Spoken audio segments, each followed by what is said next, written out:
बोलिए सच्चे दरबार की जय। भक्तों, सप्तमम काल रात्रि च, सातवें नवरात्रि के दिन हम सभी माता काल रात्रि की आराधना करते हैं। भक्तों, या देवी सर्वभूतेषु काल रात्रि नमोस्तुते, नमस्तस्यै नमस्तस्यै नमस्तस्यै नमो नमः। भक्तों, थोड़ा सा माँ काल रात्रि के बारे में कथा श्रवण करेंगे सूक्ष्म में। कहते हैं शुंभ निशुंभ नाम के जो राक्षस थे, चंड मुंड शुंभ निशुंभ, बड़े भयंकर राक्षस थे भक्तों। और इन्होंने ब्रह्मा जी का तप किया और ब्रह्मा जी से वरदान मांगा कि हमें त्रिदेव यानी समस्त देवताओं में से कोई परास्त न कर पाए, ऐसा आशीर्वाद मांगा। और कहा कि कोई जिसका विवाह हो जाए ऐसी कोई स्त्री भी हमें परास्त ना कर पाए। और बड़े वरदान ब्रह्मा जी से इन्होंने लिए। प्यारे प्रभु प्रेमियों, देखिए, जब राक्षसों को, राक्षस का मतलब क्या है? जब किसी वस्तु को पाकर दंभ आ जाना, अहंकार आ जाना, वही राक्षस है। धरती पे भी है, पहले भी थे भक्तों। तो ये इनको दंभ आया, अहंकार आया, विचरण करते देवताओं को परेशान किया और राजा इंद्र को परास्त किया। स्वर्ग पर इन्होंने चढ़ाई की, स्वर्ग विजय किया। प्यारे प्रभु प्रेमियों, तो ये सब ने फिर जगदम्बिका कालरात्रि यानी महागौरी राजराजेश्वरी की समस्त देवताओं ने प्रार्थना की। कहते हैं मैया ने एक कन्या के रूप में अवतरित हुई। कौशिकी नाम की कन्या का मां ने रूप लिया और वो पहाड़ों में जाकर बैठ गई, भजन करने लगी। तो विचरण करते हुए शुंभ ने देखा कि ये कन्या तो बड़ी सुंदर है। तो इन्होंने सोचा कि हम अपने राजा के लिए एक कन्या का विवाह करा देंगे। ऐसा मन में विचार लेके चंडमुंड को भेजा। और चंडमुंड को भेजा, उन्होंने प्रस्ताव दिया। तो फिर वहां से जवाब मिला मैया का कि मैंने तो विवाह कर ली थी, लेकिन क्या करूं, मैंने ये निश्चय किया है कि जो मुझे युद्ध में हराएगा उससे मैं विवाह करूंगी। तो उन्होंने जाकर निशुंभ को बताया, युद्ध के लिए ललकारा। भक्तों, शुंभ निशुंभ युद्ध के लिए आए। चंडमुंड आए, चंडमुंड का माता ने वध किया। फिर शुंभ निशुंभ आए, इनसे भी घनघोर युद्ध माता रानी ने किया। और ये जो कौशिकी नाम की जो माँ है, यानी माँ गौरी है ना, इनको जब जब जिस रूप की जरूरत पड़ती वैसा ही रूप माता रानी का प्रकट होता। मैं आपको ये बताना चाहता हूं कि जितने भी जो स्वरूप है ना, ये सब एक ही माता है ना। ऐसा आप विचार करना और ऐसे ही आपने भजन करना है, भेद नहीं करना है, ये सावधानी रखना है ना।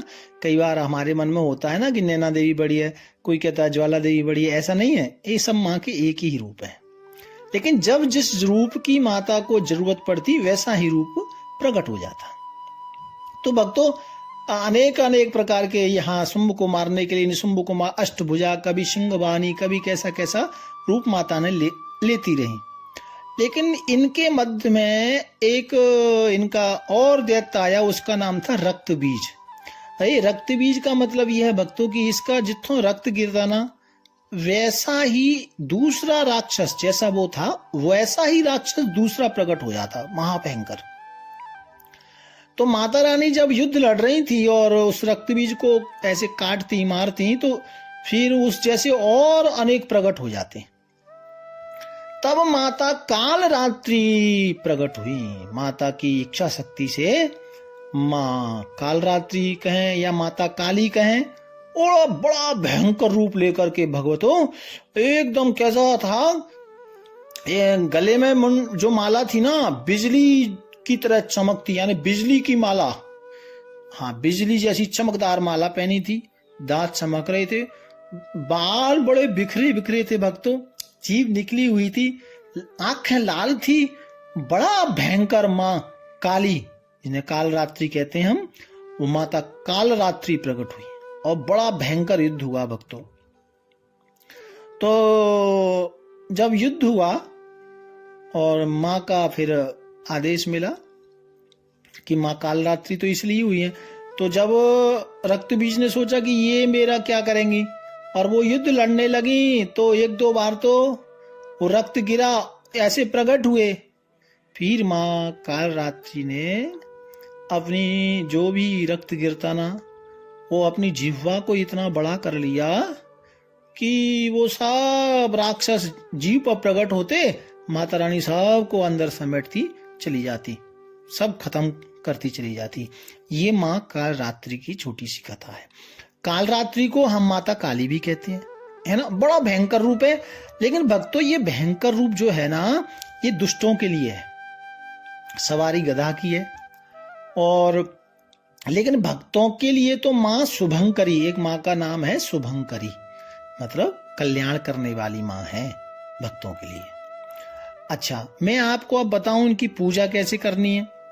देखिए, तेल और घी ये दोनों दीपक जलाने हैं, ठीक है जी, और लाल फूल मैया को अर्पित करना है, गुड़ का भोग लगाना है, नीले रंग का रुमाल सिर पर रखे पूजा करनी है। ऐसा करने से शत्रुओं पर विजय मिलेगी।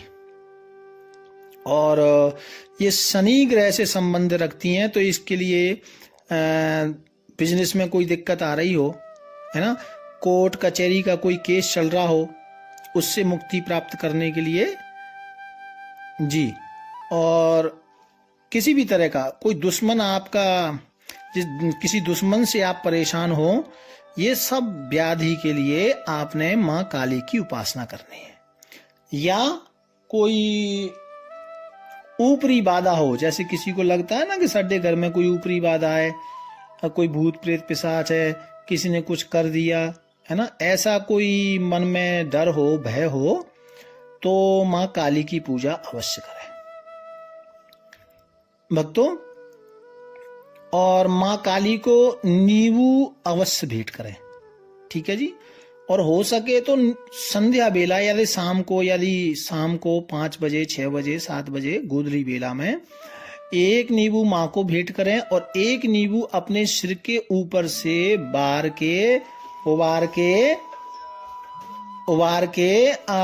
जल के अंदर उसको प्रवाह करें, जल के अंदर उसको डालें 7 बार अपने ऊपर से घुमा करके, और जल के अंदर उस नींबू को डालना है, ठीक है जी। तो इससे बहुत बड़ा आपको लाभ होगा और आपको शंका ये आपकी दूर होगी, ठीक है जी। और आपने मंत्र गुड़हल का फूल अवश्य मैया को बहुत प्रिय करें, और ऐं ह्रीं क्लीं चामुंडाई बिच्चे, ये मंत्र अच्छा है, श्रेष्ठ है, इस मंत्र का आपने जाप करना है। और माता सर्वोच्च चक्र जो सहस्रार चक्र है, उस पर अपना प्रभुत्व रखती हैं, उसके अधिष्ठात्री हैं, तो इस चक्र पर आप ध्यान लगा सकते हैं। ये बिल्कुल जितनी शिखा होती है ऊपर, वो ऊपर एकदम ध्यान लगाएं इस चक्र पर। ये चक्र तो जब इस चक्र को जीव प्राप्त कर लेता है ना, तो वो स्वयं ईश्वर हो जाता है भक्तों। और इस चक्र पर गुरुदेव का ध्यान लगाएं, परब्रह्म परमात्मा अपने इष्टदेव का ध्यान लगाएं। गुड़ से बने पदार्थ का दान करें, है ना, इसका दान करें, किसी गरीब को, किसी अनाथ को गुड़ से कोई वस्तु बनी हो, उन पदार्थों का आप दान करें। और एक विशेष बात, आपने माता रानी को लौंग का जोड़ा जरूर अर्पण करना है, ठीक है जी। और अर्पण करें या हवन करें माता रानी के सामने, गाय के उपला की थोड़ा अग्नि लेकर के, और आपने 5 जोड़ा या 11 जोड़ा, जितना भी आपसे बन पड़े, इतने जोड़ा ये माँ काल रात्रि की पूजा में सुबह करें या शाम को तो और श्रेष्ठ है। शाम को 7-8 बजे, हाँ, थोड़ा घी के साथ लौंग का जोड़ा मैया को ये मंत्र बोल के, ऐं ह्रीं क्लीं चामुंडाई विच्चे, ऐसा बोल के 11 बार या 21 बार तो मैया के सामने अर्पण करें। इससे होगा क्या, घर की जो भी आधा व्याधा है वो सब समाप्त होगी। किसी भी तरह की बुरी नजर यदि है तो वो भी समाप्त होगी। ठीक है जी। तो ये आपको मैंने उपाय बताए, कैसे करने हैं वो बताने हैं। पूजा आपको कैसे करनी है वो मैंने आपको बताया है, और कैसे मैया का ध्यान करना है वो मैंने आपको बताई है, और सूक्ष्म मैया की कथा आपने श्रवण की है। तो ये 7वें दिन की पूजा है। काल रात्रि माँ को हम सब यहीं प्रणाम करते हैं। प्यार से बोलो जय माता दी।